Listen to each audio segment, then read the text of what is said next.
This guy became a millionaire using 75 pesos. He didn't go to college, he didn't go to high school, and he even didn't finish elementary. But he has multiple businesses. This is a story that will truly inspire you. Sa una, musudaan yasin. In a far province of Cebu, he lived in a poor family with his mother and two younger brothers. They did everything just to survive, like collecting trash. Isa kahit isang tuka. But then one day, his mother died. Pagkabatay sa akong mama, wala juga baon sa akong buhaton. As an 11-year-old boy, he didn't know what to do. He didn't know what to eat. He didn't know how to live. So he decided to stop going to school and left his two siblings with a letter saying, Promise, balikon ta mo. he became from being a province boy to a street hustler. In a young age, he worked as a helper in computer shops, water refilling stations, selling fish, and many more.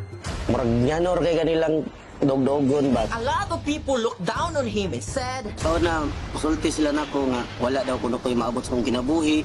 and he was tired of it. He wanted to start a business but he didn't know how. He only had 75 pesos. And that 75 pesos became his savior. He used it to become a street vendor. People kept buying his stuff, and later on, he used his earnings to sell tempura and got his two brothers. And they built their own home with an eatery and sell food for factory workers. And they called it floating house. Why? Because we are in the Philippines. It floods. Sa una kay magbaha ni dire. Taga dire, abot dire. But something bad happened. Their house was destroyed for drainage widening. He didn't know what to do. He almost hurt himself. Mapit ko mag-ikaw ka to kay mga first na ko nga na-invest ba. Then ako mangod pag yun, eskwela. Medyo naglibog ko sa akong nanon. Apit, nagdaragay yung pieces here.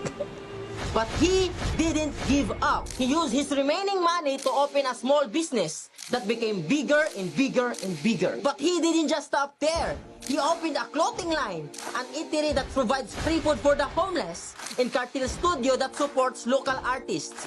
Because there's so much talent trapped in poverty. Despite of what happened to him, he didn't forget where he came from. Every year, he gives hundreds of slippers and thousands of kilos of rice and goes back to his school and provides school supplies. And he cares about the people who is looked down by our society because he knows the feeling of having nothing. Kani si Ja, kitaan ko ni sa plaza. Open ako sa cartel sa akong resto bar. Ako siya gipa. Kanya one time nasakit siya na appendix. Ako siya gipa. But he didn't do it all alone. He did it with the help of his partner, Ate Rose. Mutabang ko kay kabalo ko sa feeling nga wala. Not many people get back after they fall, but those who do makes the impossible come true.